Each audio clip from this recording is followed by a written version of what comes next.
Bienvenido al podcast del Taber Cojutepeque. Escuchemos cómo subir mi nivel en la oración con el pastor Michael Velázquez. La cita bíblica la encontramos en Éxodo capítulo 17, versículos del 8 al 13. Fíjese que primero tengo que especificar algunas cosas con respecto a este texto. Israel está entrando ya al proceso del desierto. Han sido liberados de Egipto y se ha presentado un primer enemigo. El problema de este señor Amalek, que realmente es un descendiente de Esaú, es decir, no es un pariente tan lejano de los israelitas, pero el texto lo que presenta es que Amalek, más que ser una persona, o sea, sí es una función opositora, de tal manera que tiene que ver con una figura en el Antiguo Testamento de lo que se presentaría en el Nuevo como nuestro enemigo Satanás. Entonces Amalek está relacionado con todo tipo de batalla espiritual.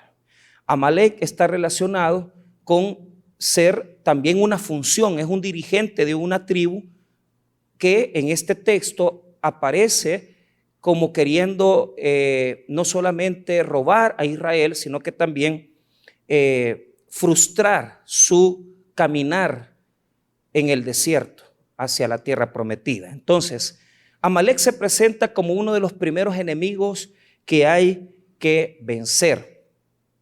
Yo me acuerdo hace como 25 años haber escuchado un sermón de Amalek, pero no quiero tomar esto como algo tan sencillo, porque creo que Amalek representa muchas cosas.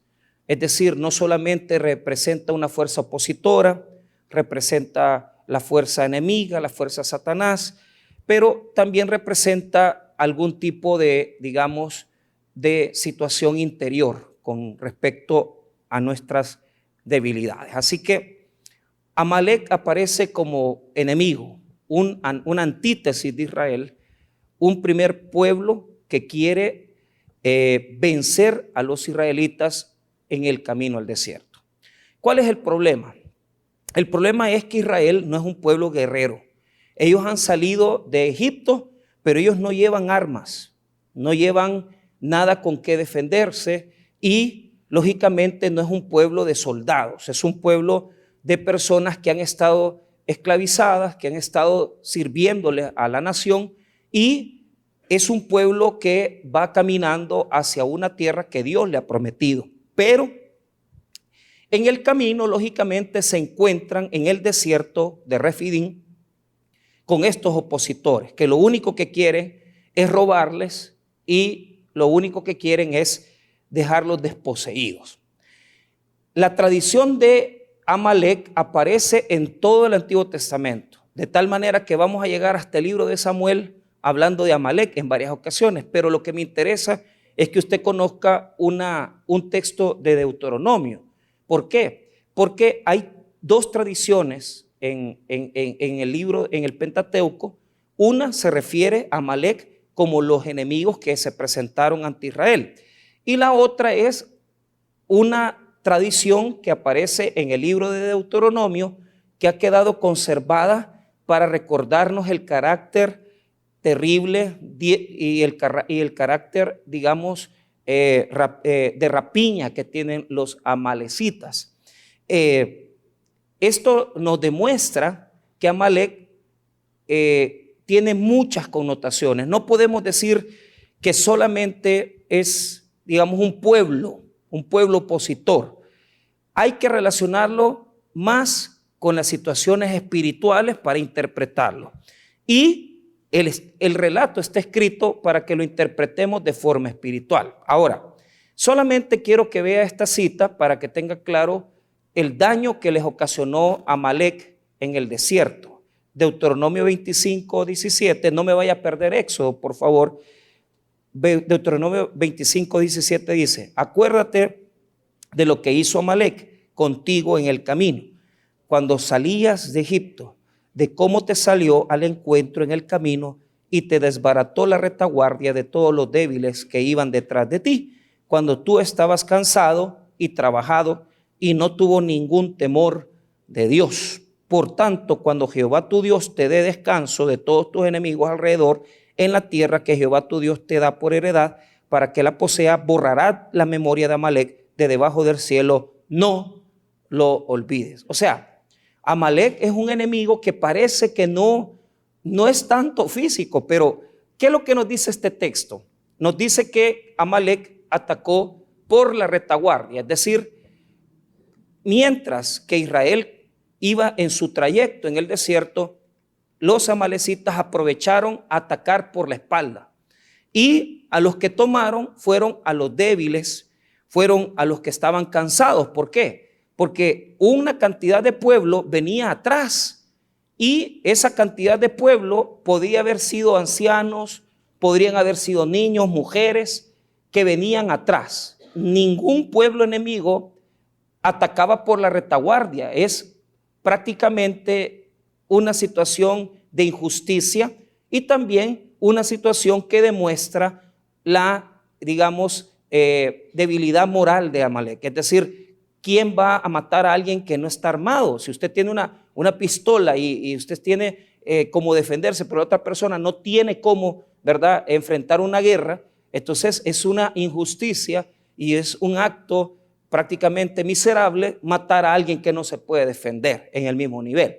Entonces, Amalec aparece identificado bajo dos criterios. Primero, ataca por la espalda, y segundo, ataca cansado. Vea lo que dice el verso número 18 en la última parte.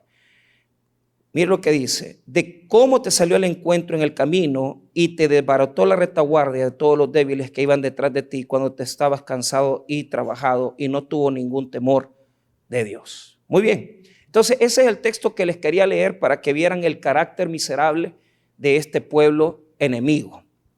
Ahora, ustedes me preguntarán, ¿qué tiene que ver con la oración esto? Tiene mucho que ver. ¿Por qué? A través del relato del capítulo de Éxodo 17, nosotros vamos a encontrar, digamos, una situación en la cual Dios nos quiere hablar. Y es el hecho de cómo funcionar nosotros en el mundo espiritual. Yo sé que esto, hermano, para muchos es un idioma que no se habla. ¿Por qué? Porque prácticamente estamos acostumbrados a cosas que, mire, a mí dígame cómo resolver mi problema de deudas, pero yo le voy a dar a usted cómo resolverlo. Pero el problema es que hay que entrar en el mundo espiritual para arreglar las cosas. Y esto es lo primero que quiero mostrarles. Si usted va conmigo a Éxodo 17, verso 8, entonces vino Amalec y peleó contra Israel en Refidim. Pero note lo siguiente: y dijo Moisés a Josué: escógenos varones y sal a pelear contra Amalec mañana. Yo estaré sobre la cumbre del collado y la vara de Dios en mi mano. Entonces, dos cosas. Primero, todo avance que tengamos en nuestra vida espiritual tiene que ver con una situación. Solo podemos crecer en el monte. Diga conmigo, el monte. El monte representa donde está Dios. El monte representa donde está la oración. El campo de batalla abajo, allá iba a estar Josué. El campo de batalla representa tus guerras, tus batallas espirituales, tus batallas en el mundo. Lo interesante es que cuando Dios habla, siempre habla en el monte. Lo interesante es que cuando Dios va a dar la ley, se la da en el monte a Moisés. Lo interesante es que cuando Cristo se transfigura, lo hace en un monte, porque el monte es el lugar de Dios. Y esto es bien interesante, porque tenemos una tendencia a querer ganar las batallas en lo terrenal, en el campo de batalla. En el campo de batalla no se arreglan los problemas. En los problemas no se arreglan los problemas. En la realidad no se arreglan los problemas. ¿Dónde se arreglan los problemas? En el mundo espiritual, en el monte, con Dios. Y esto es un principio. ¿Por qué? Porque tenemos la tendencia de decir, mañana voy a ir a tal lugar, voy a ir a hablar con fulano, mañana voy a ir a arreglar esta situación. nada se va a arreglar en el mundo si tú no estás en el monte. No escucho amenes. ¿Sabe por qué? Porque no hablamos el idioma. Nos cuesta entenderlo. Pero ni modo, van a tener que subir su nivel espiritual. Ahora, el monte siempre representa una condición. Y es el hecho de que para poder resolver nuestros problemas tenemos que elevarnos, subir a otro nivel, subir a otra condición. Y esto lo digo porque me cuentan personas que ahí hay pleitos entre mujeres y situaciones. Entonces es bien común escuchar que cuando hay un conflicto por pareja, ¿verdad? La persona que se siente ofendida va a agarrar al amante del pelo y la golpea. Eso no es arreglar las cosas. Eso es intensificar el problema. Eso es profundizar la herida. Eso es querer arreglar las cosas de la peor manera. Es que lo que tenemos que saber es que si no tenemos la disposición de estar en el monte con Dios, no podemos arreglar nada. ¿Por qué? Porque es en el monte donde yo arreglo los problemas. Es en oración donde yo arreglo los problemas. Es en la alabanza donde yo arreglo los problemas. Es en lo espiritual donde yo arreglo los problemas de mi vida. No hay manera que un cristiano pueda resolver los problemas en su realidad si no está dispuesto a estar en lo espiritual. Ahora, quiero enseñarles esto. Nos han enseñado que esta realidad es la realidad. Esta no es la realidad. La realidad es el mundo espiritual. Esa es la realidad más grande que hay en este mundo. Lo que sucede es que nos han programado, nos han diseñado para pensar solo en lo físico. Pero el ser humano tiene una parte física y tiene una parte. El espíritu es más real que lo humano.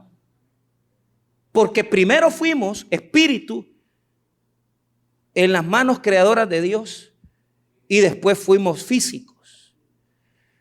El ser humano tiene una existencia en las tres dimensiones, que yo no soy griego ni tampoco me gusta confundir a la gente, pero voy a usar estas terminologías muy antiguas para que ustedes entiendan: cuerpo, alma y espíritu.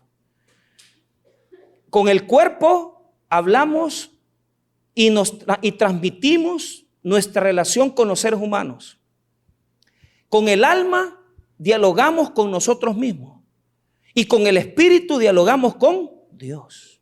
Entonces, la parte física solo es una expresión de lo que pasa en el mundo espiritual. Y les he contado, solo para ejemplo, cuando yo estaba predicando, íbamos a predicar en el penal de Usulután, y antes de la predicación una persona había estado gritando detrás de mí, había un enrejado y gritaba y nosotros cantándole al Señor y el hombre gritando. De repente se escuchó que quebraron un gran espejo, o sea, se quebró un vidrio. Yo no sabía qué era un espejo, después me di cuenta.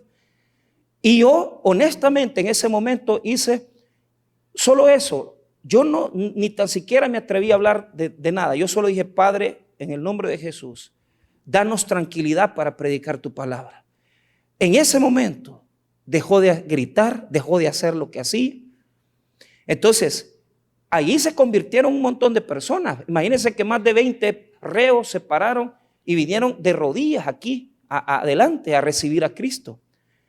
¿Por qué razón? Porque el enemigo siempre está oponiéndose a que usted haga lo espiritual. Fíjese lo que le estoy enseñando. Siempre va a haber oposición del parte del mundo de los diablos y demonios para poder hacer que usted no crezca en lo espiritual. Entonces, ¿qué es lo que había visto el diablo? Lo que había visto era potencial, porque como estábamos alabando, estábamos clamando al Señor, entonces él quería entorpecer la predicación, quería entorpecer la alabanza, pero no pudo. Cuando yo terminé el culto y pregunté, los guardias me dijeron: es que mire, me dijo, el señor había estado jugando ouija y era un señor dedicado a esas cosas, ¿verdad? De hechicería y cosas así. Entonces quería entorpecerlo. Y eso, hermano, le voy a decir esto: ¿por qué cuando nosotros vamos a querer resolver un problema creemos más en el mundo de los demonios que en el mundo de Dios? ¿Por qué hay más gente buscando hechiceros y brujos ¿Y cuánta gente aquí mismo, esta misma congregación, ha atentado contra su propia convicción, buscando gente que le haga un trabajito o cosas así? ¿Sabe por qué? Porque tenemos una inclinación a creer que el mundo de los demonios es más real que el mundo de Dios. Y ese es el fracaso de muchos de ustedes y muchos cristianos, que piensan que yendo al hechicero, yendo al que hace trabajos, le van a ganar a su problema. Usted no le va a arreglar, escuche bien, usted no va a arreglar su problema buscando al diablo, porque lo único que va a encontrar es más fracaso. Usted tiene que buscar a Dios para resolver su fracaso, porque el único que puede hacer un poder sobre el mundo de los enemigos y sobre el mundo del diablo es Jesucristo. Pero vea, esto es común.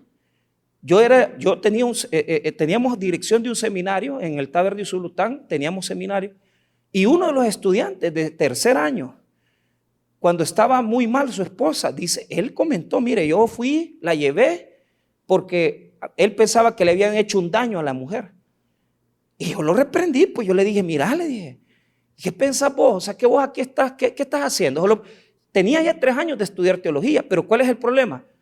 En el mundo espiritual, la teología no sirve de nada. Lo que sirve en el mundo espiritual es el espíritu. Usted puede tener mucho conocimiento, pero Satanás se ríe con su conocimiento. A lo que él le huye es al poder del Espíritu Santo, es al poder de la oración, es al poder de la alabanza. Eso no lo puede soportar. ¿Cuántas personas aquí no quieren dar el paso a meterse a la montaña, a meterse al monte? Porque ¿sabe cuál es el problema? No quieren incrementar su nivel de oración. Piensan que así solitos van a ir a arreglar sus problemas. Piensan que porque van a trabajar más o que les van a mandar un pisto de Estados Unidos, las cosas se van a arreglar. Piensan que porque están trabajando y haciendo las cosas, están haciendo grandes avances. No estás haciendo nada. Porque un cristiano depende totalmente de estar en el monte con Dios para resolver sus problemas. Entonces, vea, principios importantes. El cristiano pelea en el monte y las batallas, fíjese bien, se ganan en el campo de batalla. El cristiano pelea en el monte, pero las batallas se ganan en el campo de batalla. Ahí se ven los avances. Los avances de tu vida de oración no los vas a ver en tu vida de oración nada más. Los vas a ver en el campo de batalla. Ahí es donde se ve. ¿Por qué? Porque la oración transforma y cambia las realidades en las cuales vivimos. Inmediatamente usted se pone en una condición de meterse con Dios, su situación es cambiada, es transformada. Totalmente. Nada va a ser igual. Desde el momento que te comprometes a tener una vida de oración. Entonces, lo primero que hay que establecer es que hay que hacer batalla en el monte. 2, hay que querer crecer. Si usted no quiere crecer en el mundo espiritual, va a seguir siendo una persona neutra. Va a seguir siendo una persona que nosotros le llamamos promedio, un cristiano promedio, de visita del viernes, visita domingo, viene cuando tiene alguna necesidad, pero usted no va a pasar de lo mismo. Yo no digo que Dios no le va a dar pisto, yo no digo que Dios no le va a dar alguna bendición, Dios le va a dar, pero nunca tu vida va a ser tan fuerte como cuando te metas en el mundo espiritual. Ahora, vea lo que le quiero mostrar. Quiero mostrarle esto. ¿Cómo entonces nos metemos con Dios en un nivel de oración más grande? Mira lo que dice el verso 9. Y dijo Moisés a Josué: escógenos varones y sal a pelear contra Amalec. Mañana yo estaré sobre la cumbre del collado y la vara de Dios en mi mano. La vara de Dios representa nuestra vida de oración. Josué se va al campo de batalla y Moisés se va al monte a orar. Amén. Ok. Vea. 10. E hizo Josué como le dijo Moisés, peleando contra Amalec, y Moisés y Aarón y Hur subieron al cumbre del collado. Entonces Moisés va a la montaña y el objetivo de Moisés era proclamar autoridad. ¿Por qué razón? Fíjese bien. Satanás piensa que lo que él está protegiendo le pertenece a él. Lo voy a decir otra vez. El enemigo piensa que él es el dueño de lo que él tiene en sus manos. A veces yo digo, ¿será que Dios puede cambiar a este hombre con 20 años de alcoholismo? Sí lo puede hacer. Yo conozco testimonios, mis líderes de evangelismo, de la iglesia que pastoreé, los hermanos Penado, la hermana siempre daba testimonio de lo que había hecho con su esposo Dios. Y decía, toda la vida, decía, cuando este hombre se quedaba dormido, doblado de las grandes borracheras que se metía, yo le iba a imponer manos a la cama cuando él ya estaba doblado en la cama. Dice que 12 años oró por su esposo. Y ahora véalo, es un pastor, predicador, líder de evangelismo. O sea, ¿dónde quiere obrar Dios? Quiere obrar en aquellas batallas que vos ya dejaste como fracasadas. Aquellas cosas que vos decís, este no va a cambiar. Esto nunca va a ser diferente.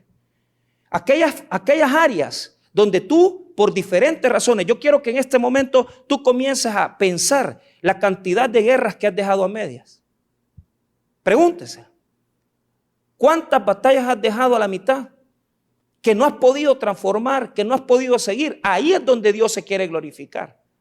Él se quiere glorificar en tus batallas presentes, pero también en tus batallas que has dejado por rendidas. Porque donde Él se quiere glorificar es en aquellas cosas en las cuales tú, en tu mente, tú ya diste por fracaso o diste por rendida la situación. Entonces, ¿cómo vamos a crecer, pastor? A través de la guerra, a través de las batallas perdidas. Que nosotros decimos, esto ya ni estoy orando por esto ya ni tan siquiera le pido a Dios.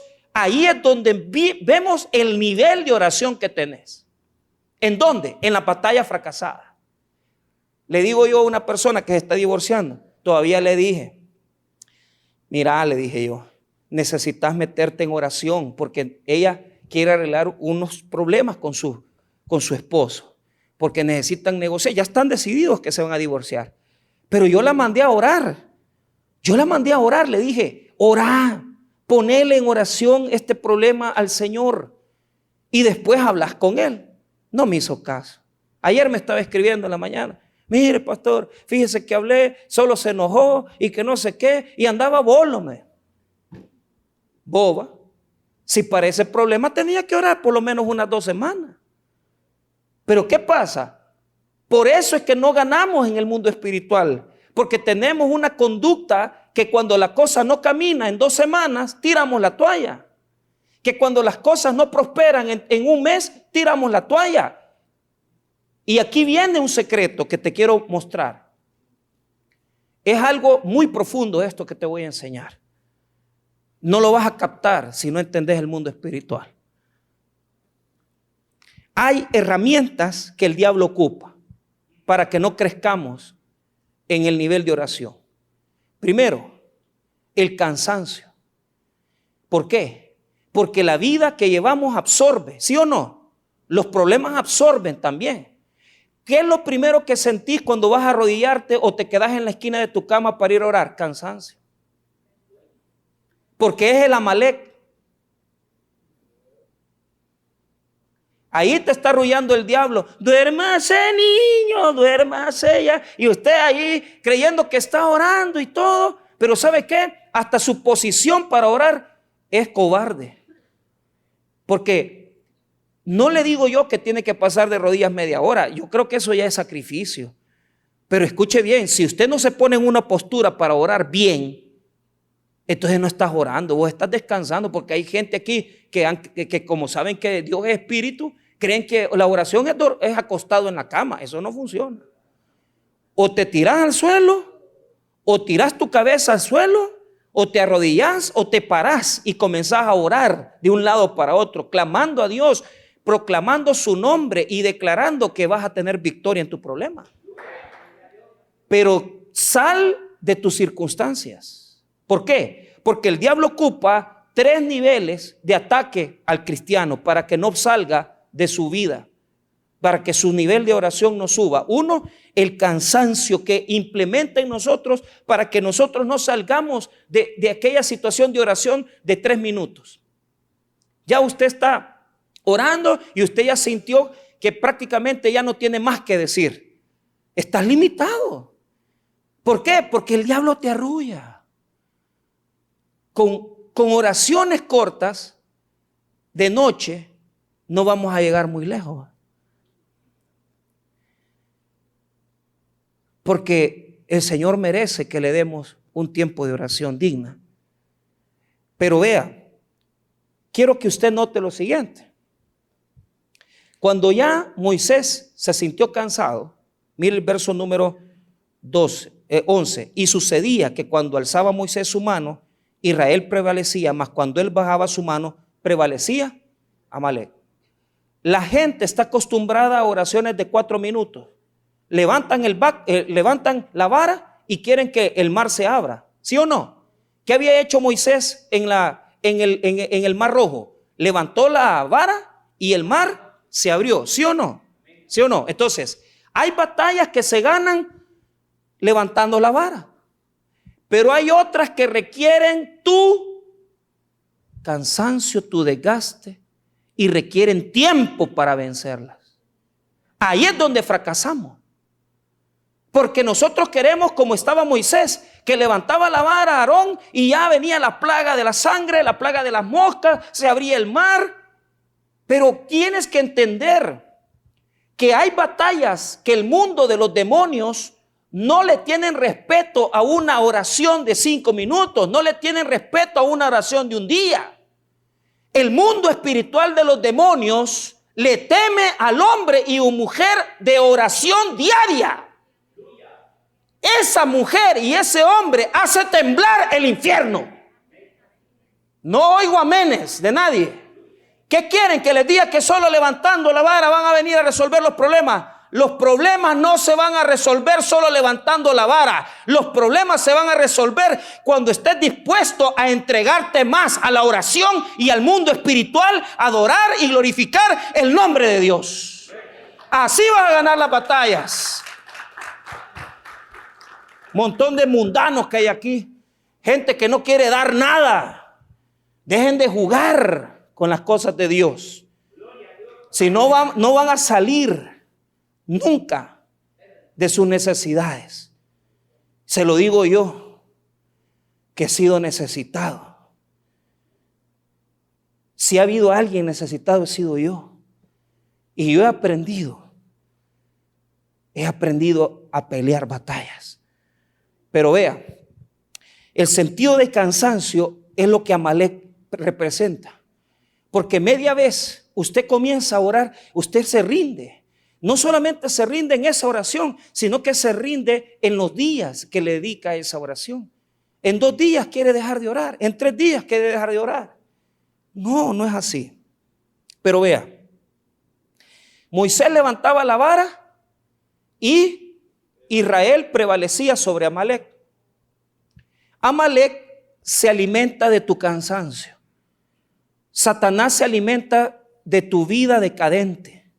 Satanás se alimenta del hecho que tú no seas capaz de poder proponerte una mejor vida espiritual, porque él se alimenta del cansancio de los cristianos, se alimenta de los débiles, se alimenta de los que están allá atrás en la cola, ¿verdad? De los que no se defienden, de los que no tienen pero ni tan siquiera carácter para soportar el problema. Eso es lo que el enemigo alimenta su fuerza. La fuerza de Amalek depende de nuestra debilidad, depende de nuestra desconfianza y depende de nuestro miedo. ¿Por qué? Porque vea, una vez que la batalla se está dando en el campo, Moisés se cansa, pierde sus fuerzas físicas, pero no las espirituales. Entonces note este verso 12. Y las manos de Moisés se cansaban por lo que tomaron una piedra y la pusieron debajo de él y se sentó sobre ella, y Aarón y Hur sostenían sus manos, el uno a un lado y el otro de otro. Así hubo en sus manos firmeza hasta que se puso el sol. Mire qué interesante. Les voy a dar las 3 estrategias del enemigo. Primero, cansarnos para no tener una oración prolongada. Número 2, oiga bien, esta es la más cruel, que sintamos que la oración y que la alabanza no tienen fuerza ni son poderosas para rendir al mundo de los demonios. ¿Cuántos han sentido que no están haciendo nada con su oración? ¿Cuántos han sentido que su oración no sirve? ¿Y para qué voy a orar? Si de todas maneras, ¿cómo voy a cambiar esto? Eso es lo que el enemigo quiere presentarnos. ¿Sabe por qué? Porque ante los ojos del mundo una vara no es nada. ¿Qué va a ser una oracioncita de una persona aquí que se pone a clamar a Dios con una oración de 10 minutos suavecita y con una alabanza al final? Nada, nada para los seres humanos. Pero ¿qué pasa? El mundo espiritual, escuche bien, primero Dios se agrada de la alabanza de su pueblo y se agrada de la oración corta, larga, mediana, pero la oración de corazón impacta también el cielo. Y el enemigo no puede conocer tu corazón, el enemigo no puede conocer tu mente y el enemigo no puede conocer lo que tienes en tu vida. Por eso, cuando él te ve de lejos orando, aunque sea corta tu oración o aunque sea una oración con una alabanza, lo que Satanás siente es miedo. Porque si tú descubres que a través de la oración comienzas a cambiar tus problemas, entonces tú vas a haber subido de nivel. ¿Por qué? Porque ese sentido lo tienen muchos. ¿Y qué puedo hacer yo solo orando en una esquina? ¿Y quién me va a oír? Eso es lo que el enemigo quiere que penses, que no haces nada. Pero yo te voy a decir esto. Toda oración de corazón mencionando al Padre en el nombre de Jesucristo por el poder del Espíritu Santo tiene un poder para hacer retroceder a Satanás. Tiene un poder para hacer retroceder las enfermedades. Tiene un poder para hacer retroceder los enemigos. Y tiene un poder de salvación y de intercesión tan grande que si te dieras cuenta y abrieras tus ojos, orarías más. Orarías de noche, orarías de mañana, orarías de tarde, porque te dieras cuenta que a través de la oración el mundo espiritual retrocede. Amén. Ora al Señor. A veces una oración pequeñita es tan poderosa. Yo recuerdo cuando nuestro pastor fundador estaba muy mal en el hospital. Llegó el pastor Lisandro Bojorquez, un hombre de Dios. Él estaba enfermo de una enfermedad auditiva. Perdía el equilibrio. Y cuando llegó a orar por el pastor, nosotros estábamos esperando que el hombre comenzara a hacer una oración de media hora. Llegó, comenzó a hacer una oración, pero una oración tan hermosa, tan bella de corazón. Dijo amén y se fue. A los días, el pastor ya se estaba recuperando. Porque los que tienen contacto con el mundo espiritual de Dios, los que tienen amistad con Dios, no necesitan gritar, no necesitan gemir. Solo necesitan llamar a su amigo que es Dios. Y con una oración sencilla pueden tocar enfermedades, pueden tocar necesidades y pueden cambiar totalmente las situaciones de este mundo. Desarrolle una amistad con Dios. Desarrolle una amistad con el Señor. Desarrolle una amistad profunda con Él, donde no tenga necesidad de estar gritando o gimiendo. Esas oraciones de gemidos, de gritos, no son tan profundas como las oraciones de aquellas personas que pasan siempre con una vida de oración sincera. Tienes que vencer, primero, el cansancio. Segundo, tienes que vencer el sentido de ineficacia. Pensar que no estás haciendo nada. Pensar que no estás haciendo avances. Pensar que lo que estás diciendo o haciendo no cambia las cosas. Yo he aprendido, hermano, a que con mi oración, yo he aprendido que con mi oración, realmente yo no necesito ni tan siquiera solamente hablar con Dios, decirle al Señor y hablar con Él. Tengo años y antes yo pensaba así. Yo pensaba, ¿qué puede hacer una oración de 10 minutos? ¿Qué puede hacer una oración de 5? Porque tenemos esa tendencia de contar los minutos, pero es que Dios no cuenta los minutos, lo que Dios cuenta es la profundidad del corazón. Y cuando hay una persona que está en oración y la hace con una oración pronunciada, porque esa es otra cosa, hay que decirla verbalmente, hay que declarar la oración, no hay que quedarse callado. Hay momentos donde hay que hacer oraciones internas, pero ya les voy a hablar de eso. En este momento solo les quiero hablar de las oraciones expresadas, verbales. Hable sinceramente con Dios, dedique el tiempo, no se preocupe si usted siente, si el enemigo le pone, no estás haciendo nada. No, ese es un sentimiento y una condición que el enemigo nos pone en nuestra carne para que no sigamos orando. Número 3, hay que aprender que cuando vamos a orar siempre va a haber obstáculos y oposición, porque lo que el enemigo no quiere es que usted ore. Y dígame usted, si no es cierto, que cuando ya va a orar, ya comienzan los problemas. Y comienzan a llamarlo, y comienzan a mandarle WhatsApp, y comienzan a decirle mamá, y comienzan a decirle aquí. Por eso hay que orar de madrugada y hay que orar de noche. ¿Por qué? Porque son las horas donde todo el mundo está dormido y donde no hay ruidos y donde no hay quien le interrumpa su oración. El enemigo tiene la capacidad de poner obstáculos y oposición para que usted no se rinda a Dios y para que usted no ore.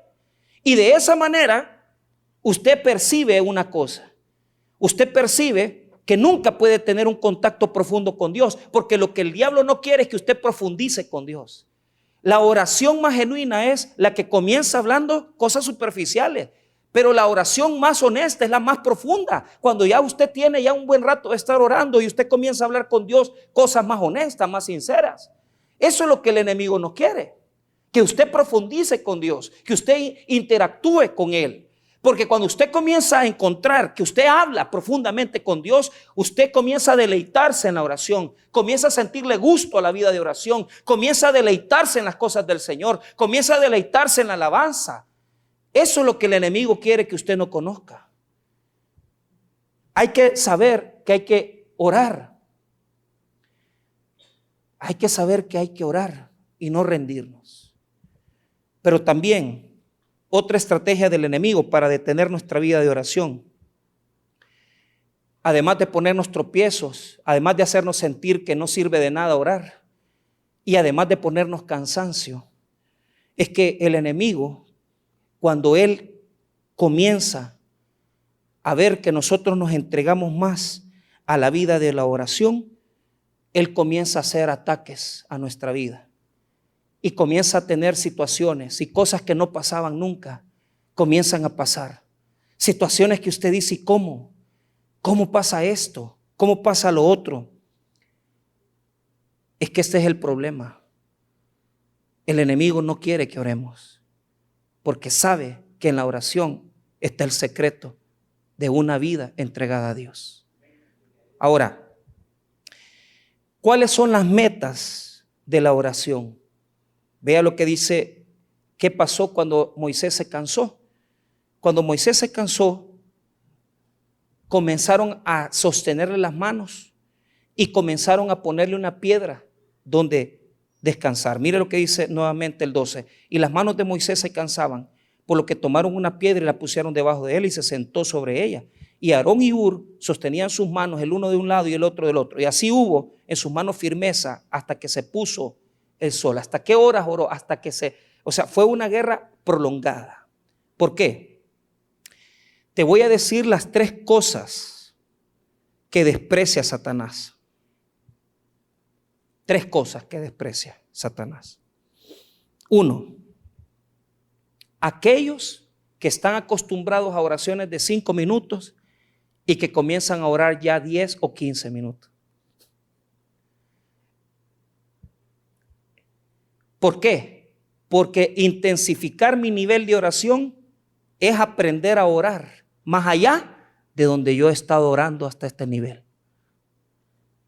Si usted ha sido una persona de oración corta, si usted ha sido una persona de oración superficial, lo primero que tiene que hacer es vencerse a sí mismo. La persona que va a meterse con Dios en serio se va a vencer a sí mismo y va a decir: hoy voy a orar más, hoy voy a orar en la noche, hoy voy a orar en la madrugada, hoy voy a sacrificar. ¿Por qué? Porque como el enemigo no puede saber lo que tenemos en el corazón, no puede saber lo que tenemos en la mente, él lee 3 cosas. Primero, el tiempo que pasamos encerrados con Dios. Eso sí lo puede ver. Cuando el diablo se da cuenta que vos te metiste con Dios 10 minutos, ay papito, imagínate 20, 30. Mire, aquí hay muchos muchachos que andan loqueando ahí con cipotas. Ya déjense de jugar, hombre. ¿Por qué no se entregan más a Dios en lugar de andar buscando mujer en la iglesia? Y así dejen de soltarse. ¿Por qué? Porque lo que te tiene detenido en el mundo espiritual es tu carne. Cuando vos comenzás a orar más, la carne se debilita. Y la fuerza que antes tenía el sexo, y la fuerza que tenía el porno, y la fuerza que tenía tu debilidad, ya no la tienes sobre ti, porque estás deseando tanto a Dios. Deseas tanto estar en la presencia de Dios que las cosas humanas comienzan a ser despreciables para ti. Ya las horas en TikTok y las horas en todo eso se vuelve despreciable. ¿Por qué? Porque vos estás conectado con Dios. Y aquel que está conectado con Dios, todo lo que pasa en este mundo, hermano, se lo digo de todo corazón, todo lo que te daba placer, todo lo que te daba ganas, todo lo que te daba deseos, todo eso se vence, porque lo primero que hace la oración es vencer la carne y el poder de la carne que tiene en nosotros. Hay que rendirse. Rompa los niveles. Rompa el esquema. Ya no se quede satisfecho. Mire, pastor, yo no puedo. Le voy a dar una clave. La clave de la vida de oración es caminar orando y orar caminando. Fue muy profundo.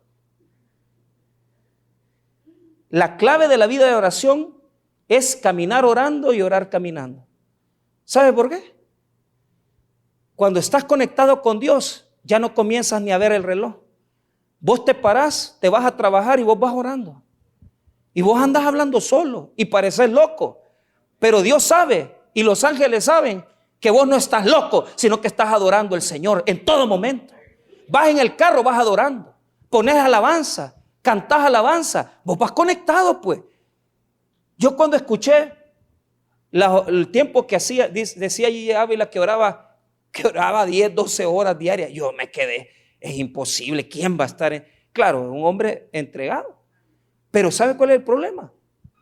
Él se encerraba, nosotros no podemos porque trabajamos, tenemos actividades. Y entonces, pastor, vaya caminando, vaya al súper orando, vaya en la cola orando, vaya, hermano, pensando en Dios. Y ocupe el tiempo que usted tiene en el vehículo.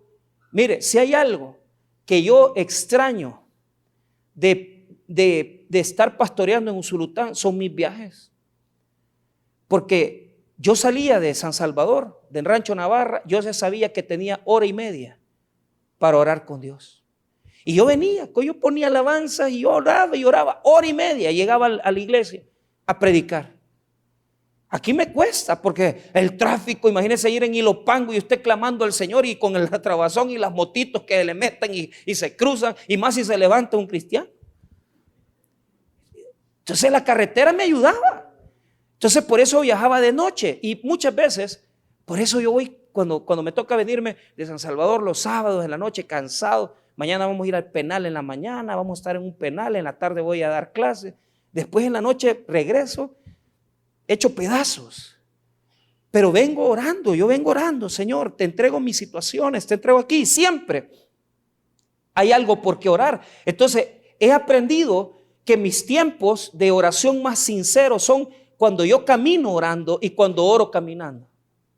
Cuando usted está así, usted está en la onda y usted está oyendo alabanza y usted está ahí en su contacto con Dios constante. Hermano, le voy a decir esto, su vida se incrementa, su vida se sube a otro nivel. Usted ya no sigue siendo la misma persona. Usted ya no tiene el mismo respeto de los demonios, porque una persona que ora más tiene peso ante el mundo de los demonios, hermano. Por eso es que Bojorquez llegó y oró. ¿Por qué? Ese hombre es un hombre de oración, pues.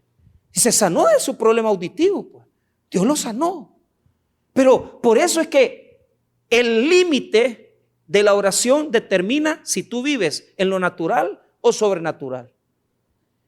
Hay personas que viven en lo sobrenatural porque su vida de oración es inmensa, es grande. Pero habemos personas aquí que, eso que el pastor predicó ahora, ¿y cómo voy a orar más? Entonces no estamos en nada. Porque hay que desear. Si usted no desea una vida de oración más grande, no va a pasar. Ahora, otra de las claves importantes.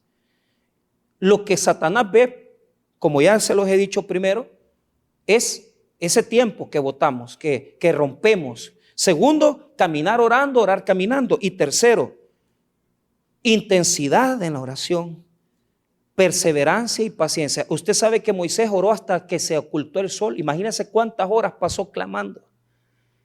Y Dios, cuando necesitó Moisés fuerzas, le mandó a Ur, y a la par de él se puso Aarón, y los dos le apoyaron en oración. ¿Por qué? Yo quisiera que aquí hubieran intercesores, hombres y mujeres que me dijeran: pastor, tómeme en cuenta a mí para interceder. Cuando Benny Hinn oraba y hacía sanidades de enfermos a través del Espíritu Santo, habían más de 100 personas orando en el púlpito por él.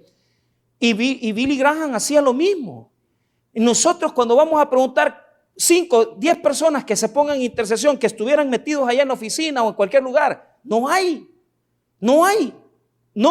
Y las personas que hay están sirviendo en otras áreas, porque como hay poca gente que quiera orar, por eso es que no hay intercesores. Pero se necesita gente que sostenga las fuerzas con nosotros. La oración que Dios responde es una oración en la cual usted está luchando, pero también hay otros peleando con usted por esa oración. ¿Cómo vamos a romper las maldiciones? ¿Cómo vamos a romper lo que hay en estancamiento en este territorio religioso en que vivimos en Cojutepeque? Si este pueblo se ha distinguido por ser un pueblo de gente de hechiceros, de brujos, de gente así, se ha distinguido por tener ese centro idolátrico. Pero ¿qué sucede? Ante todas esas circunstancias, es más grande el poder del Espíritu Santo y el poder de intercesores que clamen al Señor, porque solo así va a cambiar esta generación y solo así va a cambiar la siguiente generación. Usted sabe que en esta zona, hermano, ha sido la zona más atacada, donde más población de sordos hay en todo el país, hermano. Y hoy el fenómeno ha cambiado, porque ahora lo que estamos teniendo es una cantidad de niños autistas.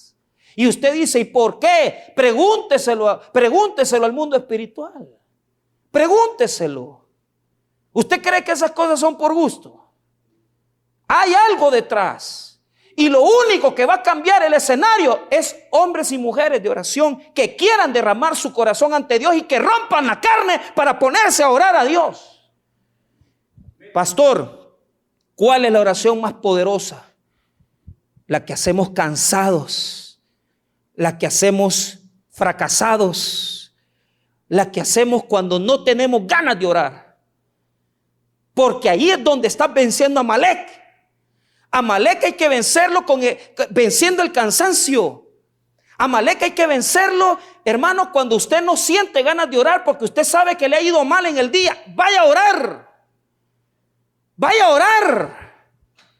Amalek hay que vencerlo cuando nada te está saliendo bien. Entonces, cuando hay un hombre y una mujer que se van a meter al cuarto y comienzan a orar, aunque las cosas no te vayan bien, comenzás a adorar a Dios, hay más poder de Dios ahí.